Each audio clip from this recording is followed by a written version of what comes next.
मी आदरणीय सातपुते सरांना विनंती करते कृपया तो संदेश.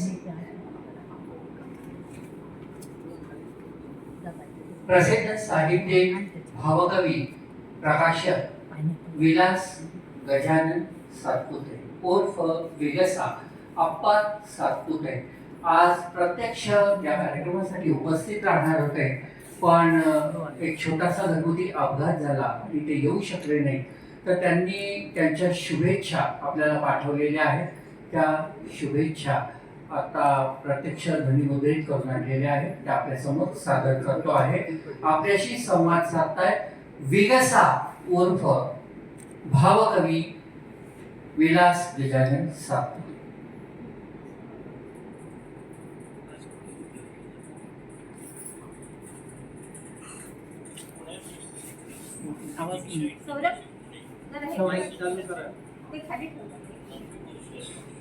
त्या संस्थेतर्फे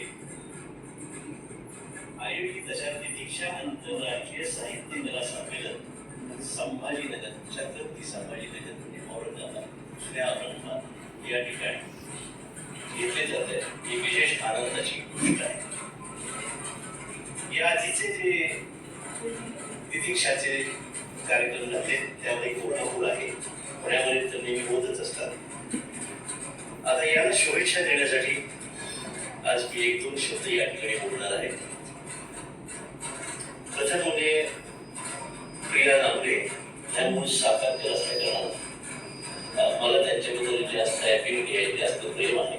आणि सातारकर ही साहित्याची आणि नाट्यकला संस्थेची ही फार मोठी पार्श्वभूमी त्या सातारला असल्या कारणानं माझ्या आणि प्रिया नावरे यांचे घनिष्ठ संबंध आहे. एखादी व्यक्ती साहित्य क्षेत्रात जेव्हा काम करते, साहित्य कला क्षेत्रात जेव्हा कार्य करते तेव्हा तिची पार्श्वभूमी बघितली जाते. कारण साहित्य हे वैश्विक आहे. वैश्विक या शब्दाचा अर्थ जो आहे अत्यंत व्यापक आहे, अत्यंत मोठा आहे. आणि ग्रंथ माणसं घडवतात किंवा कला साहित्य संस्कृती ही भारतीय सांस्कृतिक परंपरेची मूलभूत तत्वे आहेत.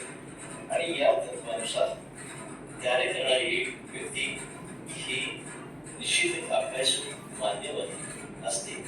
आणि या अशा व्यक्तीला आपण सर्व रसिक श्रोत्यांनी, रसिक वाचकांनी सदैव त्यांच्या पाठीमागे उभं राहायला पाहिजे. कार्यक्रम करणं, कुठली संस्था उभं करणं एवढं सोपं नाही. त्यासाठी काय करावं लागतं हे संस्थेमध्ये काम करणारे, संस्था चालवणारे लोक यांच्याशी जेव्हा तुम्ही प्रत्यक्ष संपर्क साधा आणि बोलाल त्यावेळेला तुम्हाला कळेल त्या साहित्य संस्था या सर्व सामाजिक क्षेत्रातील अशा काम करणाऱ्या आणि संस्कृतीच्या साहित्यामध्ये विहार करणाऱ्या लोकांच्यासाठी एक सुखद परवडीने असं वाटतं. आणि प्रिया दामलेसारखी व्यक्ती आज महाराष्ट्रामध्ये सर्वत्र अशा प्रकारचे साहित्यिक कार्यक्रम आणि कलावंतांना, साहित्यिकांना, कवींना व्यासपीठ उपलब्ध देते ही अत्यंत महत्वाची गोष्ट आहे. आणि या त्यांच्या कार्याला मी माझ्या मनापासून शुभेच्छा देतो आहे. आणि प्रियाताई असेच कार्यक्रम वारंवार घडत राहू. आपल्यासारखी आज सिनियरचं म्हणणार नाही, पण वयाने ज्येष्ठ असणारी माणसं, अनुभवी श्रेष्ठ नाही पण अनुभवी त्याला थोडीशी शहाणी झालेली माणसं तुमच्या सोबत आहेत.